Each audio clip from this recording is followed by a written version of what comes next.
If you ask any Nigerian doctor in Saudi Arabia this question, how important is palm oil to you?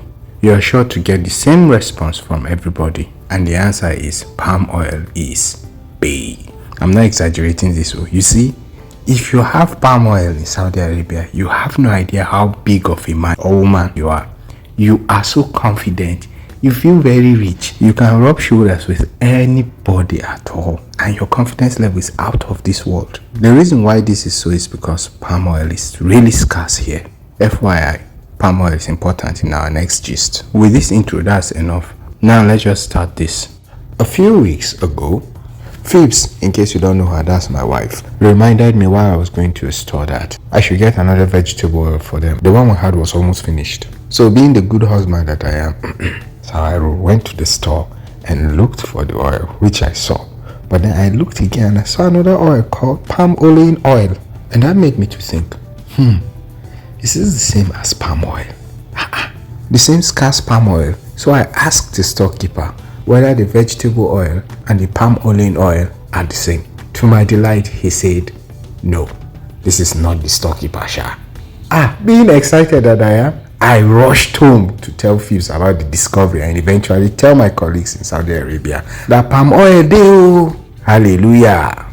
But despite all this excitement, there was one issue which made me a bit skeptical. So the excitement wasn't 100% sure. You see, the container that the oil was in, wrong container. I beg, let me correct this. The container that the oil was in was not transparent, so I couldn't even see how the oil was inside. Hence the skepticism. You get, I had to go home to confirm first before my joy will be complete. And getting home, I just poured the oil and discovered, problem, issues. This thing looks like vegetable oil now. I just wasted money. But then I gave it a chance and decided to read more about it. That's when I discovered that there are actually two types of palm oil. The red one that we know of, which is the unprocessed palm oil, and the refined one, which is usually transparent and yellowish in color, like that one that I just saw. That was the first time in my life that I came to know that palm oil must not necessarily be red. And that, ladies and gentlemen, is the first of 7 things I am learning in the process of relocating abroad. Number 1, check. And now, 6 more to go. Let's continue this. See first, let me make a disclaimer. What I'm about to list, or these things I'm about to list, do not in any way signify that they are not available in Nigeria, because I grew up in the north. And the north is a bit more conservative compared to the southern part of Nigeria. Can't even compare the north with Lagos. Lagos is where everything's happening. In fact, things happen in Lagos before they even happen in the world. So I am not saying that what I'm listing are not there in Nigeria and are not there in the north too. Just that for the conservative life I have, worsened by the fact that I'm a medical doctor, it's only work that is on my head every time. I didn't have any access to these things. In fact, I confessed it in my blog video when I was going to Saudi Arabia. I just found out about basmati rice here. It's not my fault. Many people eat basmati rice in Nigeria. But not me. It was here that I found it out. I'm not really a fan to date. Many people like it. My wife likes it. I don't. So, please, it doesn't mean that Nigeria is underdeveloped. It just means that some of these things, not all, I really didn't have access to them while in Nigeria, and now I'm forced to encounter them. And let's start. The first one is light. Yeah. Every Nigerian can relate to that one. We know that in our country, uninterrupted power supply is a fantasy. The best that can happen is that you can have light or electricity for at most a day or 2 with some little, they take it now. Maybe bring it after 5 minutes and be like, NEPA tried. Sometimes they bring it after 1 hour, you're like, wow, they tried. So when I first came here, light didn't blink at all. And I have a habit, because of how I don't trust the electricity in Nigeria. My phone is always charged. So far as there's light, my phone is always plugged. That's it. And this has further debunked the fact that if you're always plugging your phones, your battery will run down. It doesn't happen with my phones. They are always plugged, either plugged directly to the electricity or plugged directly to my laptop using my USB cable, which I charge. So when I came here, it was a bit difficult for me to not be charging my phone. And now I'm very careless. Before, you scarcely find my phone less than 70% charge. And when it's less than 70% charge, it means that, or when the battery is 70%, it means that there's not been light for a while. But so far as there's light, it's always 100%. At most, or the least it can be is 90%. Immediately it reaches that point, I will unplug it back in because I don't trust NEPA. You can just shame somebody. So let it be fully charged so that when they take the light, at least I have charge on my phone to be using now. When I came here, that was the struggle initially. But I had to just accept the fact that this uninterrupted power supply is here.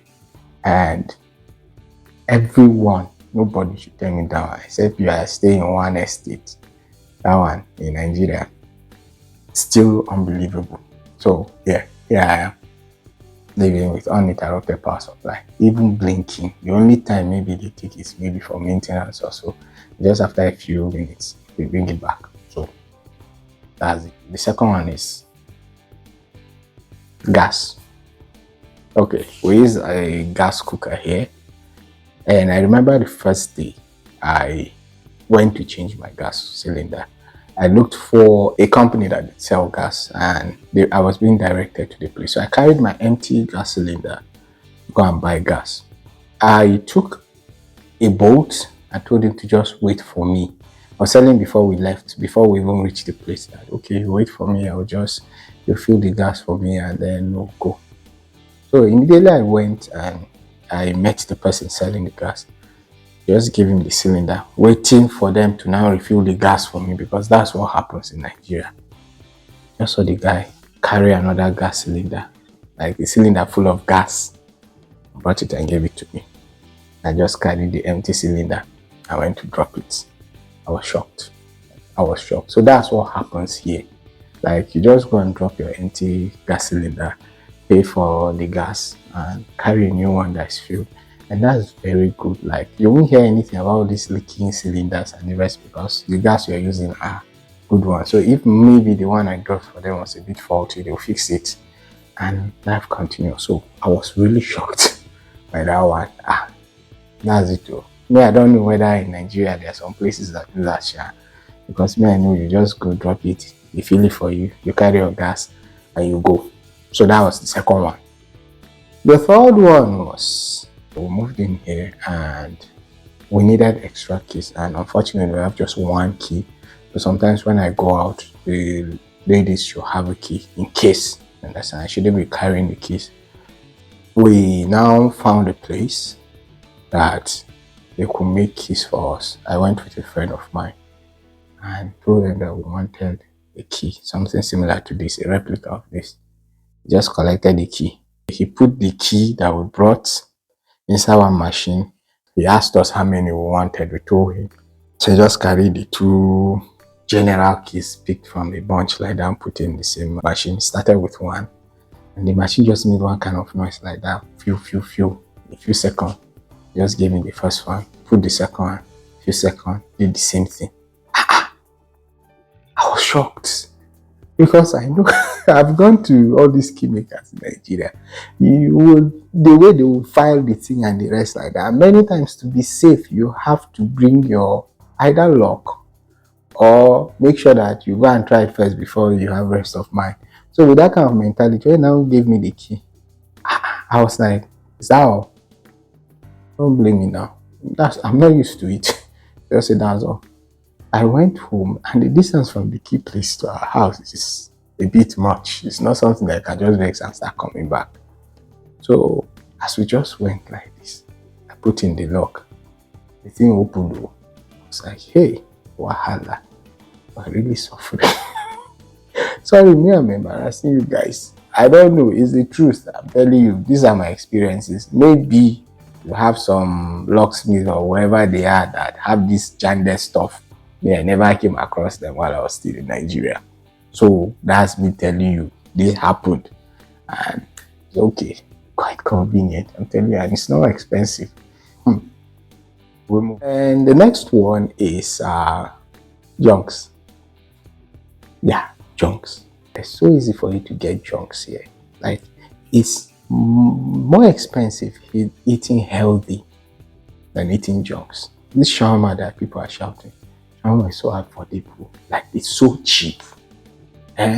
Shawarma is like the shawarma we used to eat, like the one we have settled with now, with Phipps, is like half the price of a plate of rice, like a plate of rice that both of us will eat. So junks are that expensive. You're not talking about pizza, you're not talking about burgers, samosa, all these kind of junks.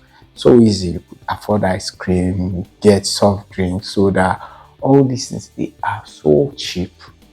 So you need a great degree of discipline to be able to eat healthy, because you're just hungry now. You can easily just get something and eat French fries. McDonald's is just like 5 minutes away from this my house, like this. Domino's pizza is about the same distance. Dunkin' Donuts is even closer than these other two places. So I can easily go to these places and get stuffs and just eat quickly. And I understand why obesity is a problem in developed countries. Because over in Nigeria, you spend more to eat these junks. Like shawarma now will have bought you proper pounded yam, proper, like really proper one to eat. So it's one thing I had I found out. You tend to understand why people struggle with these things, why obesity is very, very common in developed countries. It's because of these things. But thank God I'm married. Thank God we can cook. Thank God Phipps is very good in cooking. So we try to balance this things well. I'm still working on my soda and bread stuff, sure. And once in a while you break rules, but we're still working on that. I'm working on that, sure. And the second to the last one is, I'm going to embarrass people though. I wonder what Standard Organization of Nigeria is doing in Nigeria. The same brand, like when I came over here, my toiletries, I got Vaseline Blue Seal, I got normal Joy soap or Lux soap, those things, and Close Up. Because I'm familiar with them now, I don't want to try anything else, so I just decided to buy them and use them. Oh God. Even the packaging is different altogether.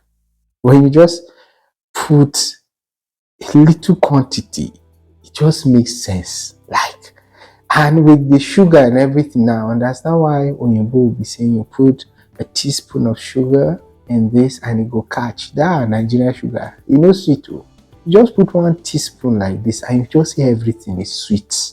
Please, this one really embarrassed me, Sha, because I was so shocked. One time, I gave this story that I was given a cup of tea by a friend, and they were like, okay, do I want sugar? And I said, yes, they just give me the sugar. The sugar is one small sachet like that, very small, thin sachet like that. And I was like, waiting the sugar I want to. By the time I poured it inside and stirred it, and you know now, you are not expecting it to be sweet. So I just put it in my mouth. The thing hit me. If somebody was around, the person would have seen my reaction to that. Sugar they catch for here. Like, their things are very, very qualitative. And the standard is high. The same products you use, you just find out that. Wonder what Nigerians are doing. It's just really sad. It makes me feel sad for the country. Just hope that things get better. Then the last, and to me the most important thing I found out here is that the people here are not what is being portrayed on the media. These people are super kind. These people are good. So far my experience with them has been very good. Oh, yes, they're a mix of good and bad people, but the good so outweigh the bad. I'm going to do another video in which I will share some of the kind acts I've encountered from Saudi people here. Definitely, I cannot cover it in this video, or else it's going to be too long. But these people are kind, they're friendly, they are cautious. I'm telling you, very, very cautious. They're respectful. And that really, really humbles me. Like, life here is simple and pretty straightforward. And That's it. I will tell people that you never can say who people are till you actually meet them. Whatever you read on the books is a reflection of the author's perception. Whatever you watch on media, or whatever news or whatever source it is a reflection of the person that's presenting the news to you. But my encounter with Saudis here has been very, very good. Even the foreigners too are super cautious. My work is pretty okay. Yes, once in a while now, every place has its issues, but it's been very okay. So these are some things that shocked me when I moved to Saudi Arabia. And as I said earlier, my encounter, maybe you have a different encounter. Maybe you've met some of these things. Me, I didn't until I came over here. Oh. So let me know which one shocked you the most. Which one did I embarrass you that I didn't know about? Let me know in the comment section below. And I really advise you that if you can travel, you just realize how big the world is. And it makes you, I think it makes you sober, it makes you humble, it makes you open towards learning. There's a lot in this world to learn from. So thank you. If you're here and you're yet to subscribe, please subscribe and turn on the bell notification. Don't forget to like this video and don't forget to share it too. Thank you, and I'll see you in my next video.